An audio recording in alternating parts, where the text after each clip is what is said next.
est fondée sur l'horizontalité.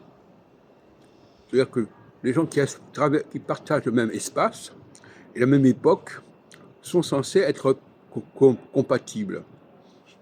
D'où la possibilité de traverser les océans, de coloniser les territoires, de coloniser les populations, au nom de cette universalité. Donc l'universalité sous-tend le colonialisme. Et inversement, le refus du colonialisme, c'est ce qu'on appelle la verticalité. C'est-à-dire qu'il faut respecter l'histoire des uns et des autres, le parcours des uns et des autres au niveau des peuples, il ne faut pas les confondre. Le problème, c'est que ça a donné la Shoah. Qu'est-ce que c'est que la Shoah? Elle correspond aux années 1942, 43, 44, notamment, avec un Saturne qui est en phase mutable. Et la mutabilité, c'est la négation de l'horizontalité. Mutabilité, c'est de dire, voilà, c'est pas parce qu'on est dans le même espace qu'on est pareil. Il faut respecter l'histoire, le parcours des différents peuples. Et ça a donné la Shoah. Donc finalement, ce qu'il faut toujours éviter, c'est de considérer un phénomène comme unique en son genre. On dira, oui, mais la Shoah, c'est différent, c'est pas pareil que ça. C'est le même principe. La décolonisation, paradoxalement, correspond à une phase de respect des verticalités, de respect des différences.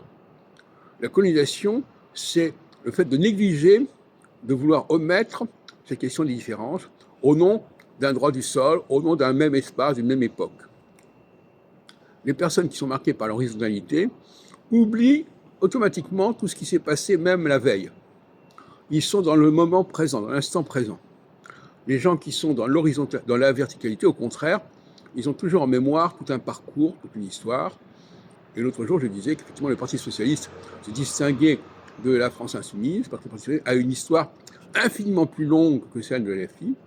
Par conséquent, il ne devrait pas s'allier à LFI, parce que voilà, LFI n'a pas Jaurès, n'a pas Léon Blum dans son parcours historique.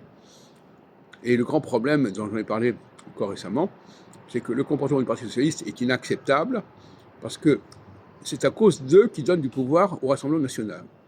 Si le Parti socialiste n'était pas lié à LFI, le Rassemblement national ne pourrait pas menacer de rallier à LFI dans une carte de motion de censure, puisqu'il n'aurait pas la majorité suffisante. C'est le Parti socialiste qui apporte l'élément supplémentaire pour que la majorité de renversement et de motion de censure puisse fonctionner. Voilà. Donc, il faudrait que le Parti socialiste prenne conscience de ça. Apparemment, il n'y a pas un De Gaulle au Parti socialiste qui résiste à ce processus, à cette tentation de faire un pacte avec le diable, en l'occurrence avec Mélenchon.